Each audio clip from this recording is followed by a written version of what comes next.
आज हम स्पेस में नहीं जाएंगे, आज हम वक्त के पीछे जाने वाले हैं 4.5 बिलियन साल पहले। अपनी आंखें बंद कीजिए और इमेजिन कीजिए कि धरती कैसी थी। या शांति नहीं थी, आसमान से पानी की नहीं, एस्ट्रॉयड और आग के गोलों की बारिश होती थी। धरती इतनी तेज घूमती थी कि एक दिन 24 घंटे का नहीं, सिर्फ 6 घंटे का था। तूफान आज से हजारों गुना ज्यादा ताकतवर था। यहाँ पर सांस लेने की कोशिश मत कीजिए, क्योंकि यहाँ पर ऑक्सीजन ही नहीं था। यह हवा मिक्सचर थी, मीथेन, अमोनिया और कार्बन डाइऑक्साइड की। अगर आप उस वक्त धरती पर होते तो 1 सेकंड में राख बन जाते। धरती पर जिंदगी का नामो निशान नहीं था। ना कोई पेड़, ना कोई जानवर, ना कोई बैक्टीरिया। ये एक कंप्लीटली डेड प्लैनेट था। रेडिएशन, लावा और सन्नाटा। लेकिन इसी सन्नाटे में केमिस्ट्री ने कुछ ऐसा किया जो मैजिक से कम नहीं था। धीरे धीरे धरती ठंडी हुई, वो खौलते हुए लावा से पत्थर बन गई और फिर शुरू हुई बारिश। हफ्ते भर नहीं, सालों तक नहीं, बल्कि करोड़ों सालों तक बारिश होती रही। धरती के गड्ढे भर गए और वो बने पुराने गहरे समुद्र। लेकिन ये पानी साफ नहीं था, ये केमिकल सूप था। इस पानी के अंदर एटम्स और मॉलिक्यूल्स का एक अजीब डांस चल रहा था। बिजली की कड़क और ज्वालामुखी की गर्मी ने इन्हें एनर्जी दी। मॉलिक्यूल्स आपस में टकरा रहे थे, टूट रहे थे और फिर जुड़ रहे थे। इससे सबसे पहला सवाल निकल के आया, जिंदा होने के लिए क्या चाहिए? दो चीजें, एक कंटेनर यानी बॉडी और दूसरा इंस्ट्रक्शन मैनुअल यानी लाइफ का कोड। आज हमारे पास डीएनए है, लेकिन डीएनए बहुत कॉम्प्लेक्स है, वो सीधा बन नहीं सकता। इसलिए साइंटिस्ट मानते हैं कि पहले आया आरएनए। सोचिए, समुद्र में मॉलिक्यूल्स का ट्रायल एरर चल रहा था। एक मॉलिक्यूल दूसरे से जुड़ता, फेल होता और टूट जाता। ये प्रोसेस करोड़ों लाखों सालों तक चलती रही। ये कुदरत की सबसे बड़ी लॉटरी थी। और फिर एक दिन एक ऐसा चेन बनी जो ना टूटी बल्कि खुद की कॉपी बनाने लग गई। आज हम रिप्रोडक्शन के लिए मेल और फीमेल सोचते हैं, लेकिन उस वक्त जेंडर जैसी कोई चीज नहीं थी। ये बस एक सिंपल मशीन थी जो खुद को कॉपी पेस्ट कर रही थी। साइंस इसे कहता है रेप्लिकेशन। जिंदा होने की सबसे पहली शर्त यही थी, खुद मिटने से पहले अपना एक डुप्लीकेट छोड़ जाना। लेकिन यहाँ एक बड़ी प्रॉब्लम थी। ये नया रेप्लिकेटिंग मॉलिक्यूल अगर खुले समुद्र में रहता तो लहरें उसे बहा ले जाती या तोड़ देती। याद है मैंने कहा था, लाइफ को दो चीजें चाहिए। इंस्ट्रक्शन मैनुअल हमें मिल गई थी, अब बारी थी कंटेनर की। उस केमिकल सूप में सिर्फ मॉलिक्यूल्स नहीं थे, बल्कि फैटी एसिड्स भी वही तैर रहे थे। हम सब जानते हैं कि तेल और पानी मिक्स नहीं होता। जब तेल पानी में होता है तो वो गोल गोल बूंदे बनाता है, यानी बबल्स बना लेता है। बस यही हुआ, कुदरत का एक और एक्सीडेंट। एक दिन लहरों के बीच एक माइक्रोस्कोपिक फैट बबल बना और उसने गलती से एक रेप्लिकेटिंग मॉलिक्यूल को अपने अंदर कैद कर लिया। अब वो मॉलिक्यूल सुरक्षित था। उस बबल के अंदर वो आराम से अपनी कॉपीज बना सकता था। साइंस से कहता है प्रोटोसेल। ये सेल बनने की तरफ पहला कदम था। अब हमारे पास बॉडी यानी बबल भी थी और ब्रेन यानी आरएनए भी था। लेकिन ये सेल अभी भी बहुत सिंपल था।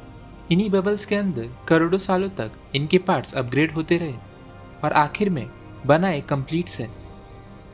अब हमारे पास एक सेल था, लेकिन सेल होने से लाइफ आगे नहीं बढ़ती। उसके लिए चाहिए एनर्जी, और एनर्जी के लिए चाहिए फ्यूल या खाना। आज लाइफ के पास सूरज है, पेड़ धूप खाते हैं, पेड़ को जानवर खाता है और इंसान पेड़ और जानवर दोनों खाता है। लेकिन उस वक्त सूरज की रोशनी समुद्र के उस गहराई तक नहीं पहुंच सकती थी। चारों तरफ अंधेरा था। मिलिए लूका से, लास्ट यूनिवर्सल कॉमन एंसेस्टर। आप, मैं, जानवर और पेड़, हम सब अलग दिखते हैं, लेकिन अगर हम वक्त के पीछे जाएं तो हम सब इसी के वंशज हैं। लेकिन ये जिंदा कैसे रहा? इसका फ्यूल क्या था? जवाब है हीट और केमिकल्स। समुद्र के तल पर धरती के पेट से गर्म लावा निकल रहा था। वहां बने थे बड़े बड़े अंडर वाटर चिमनीज, जिन्हें हम हाइड्रोथर्मल वेंट्स कहते हैं। इन वेंट से निकल रहा था हाइड्रोजन, सल्फर और कार्बन डाइऑक्साइड, एक तरह का जहरीला सूप। आज जो केमिकल्स हमारे लिए जहर हैं, लूका के लिए वही था फ्यूल। इस प्रोसेस को फोटोसिंथेसिस नहीं, केमिकोसिंथेसिस कहते हैं। लूका ने धूप से नहीं, धरती के गर्मी से एनर्जी ली। वो इन गर्म पत्थरों से चिपका रहा, केमिकल्स खाता रहा और बस एक ही काम करता था, डिवाइड और मल्टीप्लाई। लाइफ शुरू हो चुकी थी, लेकिन ये लाइफ बहुत सिंपल थी। इसका बस एक ही मकसद था, खाओ और कॉपी बनाओ। लेकिन धरती के नीचे वेंट्स के पास भीड़ बढ़ने लगी थी। खाना लिमिटेड था। अगर लाइफ को बढ़ना था तो उसे नया फ्यूल चाहिए था। और तब कायनोबैक्टीरिया ने एवोल्यूशन का सबसे बड़ा हैक ढूंढ लिया।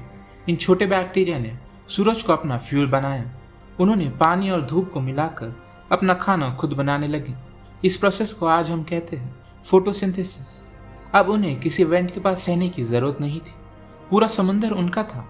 लेकिन खाना बनाते वक्त उन्होंने एक वेस्ट गैस रिलीज की और वो गैस थी ऑक्सीजन। आज ऑक्सीजन हमारे लिए लाइफ है, लेकिन याद रखिए उस वक्त की लाइफ ऑक्सीजन के बिना बनी थी। उन पुराने सेल्स के लिए ऑक्सीजन हवा नहीं, तेजाब था। जैसे जैसे कायनोबैक्टीरिया फैले, समुद्र में ऑक्सीजन की भरमार होने लगी और फिर शुरू हुआ धरती का पहला मास एक्सटिंक्शन। ऑक्सीजन ने पुराने बैक्टीरिया के सेल वॉल्स को जला दिया। अरबों खरबों ऑर्गेनिजम्स दम घुटने की वजह से खत्म हो गए। साइंटिस्ट इसे कहते हैं द ग्रेट ऑक्सीडेशन इवेंट। ये धरती पर हुई सबसे बड़ी मास एक्सटिंक्शन है, जिसने 99% लाइफ खत्म कर दी। लेकिन जो 1% बची, उन्होंने हार नहीं मानी। उन्होंने अडेप्ट किया। उन्होंने सीखा कि इस जहरीले ऑक्सीजन को यूज कैसे करते हैं, और बदले में उन्हें मिली सुपर पावर। ऑक्सीजन केमिकल्स के मुकाबले 10 गुना ज्यादा एनर्जी देता है। इससे दुनिया बदलने वाली थी। लेकिन ऑक्सीजन की वजह से ना सिर्फ बैक्टीरिया खत्म हुआ, धरती खुद खत्म होने के कगार पर आ गई थी। ऑक्सीजन ने हवा में मौजूद मीथेन गैस को खत्म कर दिया। मीथेन धरती को गर्म रखती थी। जैसे ही वो गायब हुई, धरती का टेम्परेचर -50 डिग्री सेल्सियस तक पहुंच गया था। पूरी धरती बर्फ की एक मोटी चादर में ढक गई थी। इक्वेटर से लेकर पोल्स तक सब कुछ जम गया था। स्पेस से देखने पर एक सफेद स्नोबॉल जैसा दिखता था। करोड़ों सालों तक धरती ऐसी ही जमी रही। ये लाइफ की सबसे मुश्किल परीक्षा थी। यहाँ किस्मत ने एक फुल सर्कल लिया। जिस घर को छोड़कर लाइफ आगे बढ़ी थी, जान बचाने के लिए उन्हें वापस वही जाना पड़ा। समुद्र की गहराइयों में थर्मल वेंट्स की गर्मी ने उन्हें जिंदा रखा। ऊपर बर्फ की कैद और नीचे ज्वालामुखी की सुरक्षा। ये वेंट्स अब सिर्फ घर नहीं थे, ये एक बंकर थे। यहाँ वो ऑक्सीजन के जहर से दूर रहते और बाहर की ठंड से सुरक्षित। और जब बर्फ पिघली, तब दुनिया हमेशा के लिए बदल चुकी थी। ऑक्सीजन आने के बाद धरती पर तबाही मच गई। लेकिन उसके बाद अचानक सब कुछ शांत हो गया। इतना शांत कि अगले 1 बिलियन साल तक धरती पर कुछ भी नया नहीं हुआ। जी हाँ, 100 करोड़ साल तक। इसे साइंटिस्ट कहते हैं द बोरिंग बिलियन। अगर आप उस वक्त टाइम मशीन लेकर जाओ तो आपको वहां कुछ नहीं दिखेगा। ना पेड़, ना जानवर, ना मछलियां, बस कीचड़। समुद्र के किनारे हरी और बैंगनी रंग की काई से ढके हुए थे। और हवा में ऑक्सीजन तो था, लेकिन समुद्र में अभी भी सल्फर का ही राज था। पूरी दुनिया में सड़े हुए अंडे जैसी बदबू थी और उसके साथ ही एक अजीब सी जहरीली शांति। एवोल्यूशन अटक गया था, क्योंकि एवोल्यूशन को प्रेशर चाहिए था। जब मौसम बदलता है तब जानवर बदलते हैं, लेकिन उस वक्त मौसम सेट हो गया था। बैक्टीरिया खुश थे, उन्हें बदलने की जरूरत नहीं थी। माँ बाप बैक्टीरिया थे, बच्चे भी बैक्टीरिया थे। 100 करोड़ साल तक ये कहानी रिपीट होती रही। लेकिन इस बोरिंग टाइम में पर्दे के पीछे कुछ अजीब चल रहा था। बाहर से सब शांत था, लेकिन सेल्स के अंदर एक रैपिड एवोल्यूशन हो रहा था। सेल्स अपने ऑपरेटिंग सिस्टम अपडेट कर रहे थे। वो न्यूक्लियस बना रहे थे, डीएनए को ऑर्गेनाइज कर रहे थे। ये शांति आने वाले एवोल्यूशन को फ्यूल करने वाली थी। जिंदगी 2 बिलियन साल तक सिर्फ सिंगल सेल ही थी। वो बैक्टीरिया से आगे बढ़ नहीं पा रही थी। क्यों? क्योंकि बड़ा बनने के लिए उन्हें एनर्जी चाहिए थी, और बैक्टीरिया के पास एनर्जी लिमिटेड थी। वो सिर्फ उतनी एनर्जी बना पा रहे थे जितना जिंदा रहने के लिए काफ़ी थी। ग्रोथ के लिए कुछ नहीं बचता था। लेकिन फिर एवोल्यूशन के इतिहास का सबसे बड़ा एक्सीडेंट हुआ। एक दिन एक बड़े सेल ने एक छोटे बैक्टीरिया को निगल लिया। लेकिन वो छोटा बैक्टीरिया पेट में जाकर ख़त्म नहीं हुआ। वो बड़े सेल के अंदर जिंदा रहा। शुरुआत में शायद लड़ाई हुई, लेकिन फिर दोनों के बीच में एक डील हुई। बड़े सेल ने सिक्योरिटी और रॉ मटेरियल दिया। छोटे बैक्टीरिया ने बदले में जहरीले ऑक्सीजन को यूज करके हाई पावर एनर्जी बनाई। ये छोटा सेल बन गया माइटोकॉन्ड्रिया। ये लाइफ का पावर प्लांट था। इसने ऑक्सीजन यूज करके इतनी एनर्जी बनाई कि होस्ट के सेल अब बढ़ सकते थे और कॉम्प्लेक्स हो सकते थे। इस एक्स्ट्रा एनर्जी के बिना कॉम्प्लेक्स लाइफ नामुमकिन थी। जैसे आपका मोबाइल बिना बैटरी के चल नहीं सकता, वैसे ही हम बिना माइटोकॉन्ड्रिया के बन नहीं सकते। आज भी इस वक्त जब आप ये वीडियो देख रहे हैं, आपके शरीर के लगभग हर सेल में वही बैक्टीरिया बैठा है। वो आज भी अपना अलग डीएनए रखता है, जो प्रूफ है कि वो भी कभी एक अलग ऑर्गेनिज्म थे। लेकिन ऑक्सीजन ने ना सिर्फ अंदर से ताकत दी, उसने बाहर से सुरक्षा भी दी। हवा में ऑक्सीजन जमा होकर ओजोन लेयर बन गया। इसने सूरज की जानलेवा यूवी रेस को रोकना शुरू किया। अगर ये ना होता तो लाइफ कभी समुंदर से बाहर निकलकर जमीन पर चल नहीं पाती। अब हमारे पास एनर्जी थी, अब बारी थी अगले कदम की। एनर्जी मिल गई थी, लेकिन एवोल्यूशन अभी भी स्लो था। क्यों? क्योंकि हर सेल पिछले वाले की फोटोकॉपी था। अगर कोई नई बीमारी आती तो सबको एक साथ ही खत्म कर देती। सबका डीएनए सेम था। तब ही लाइफ ने किया सबसे बड़ा एक्सपेरिमेंट। अब तक सेल्स बस खुद को कॉपी करते थे, लेकिन अब दो सेल्स मिलकर अपना डीएनए मिक्स करने वाले थे। यह जन्म होने वाला था रिप्रोडक्शन के नए तरीके का।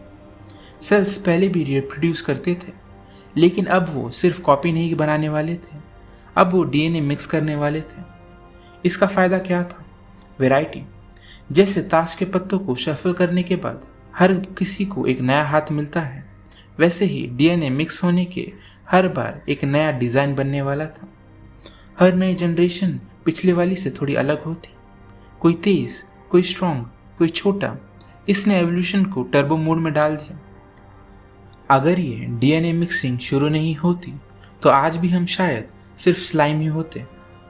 अब एनर्जी भी थी और वैरायटी भी, लेकिन अकेले रहने में अभी भी खतरा था। समुंदर में नए शिकारी घूम रहे थे।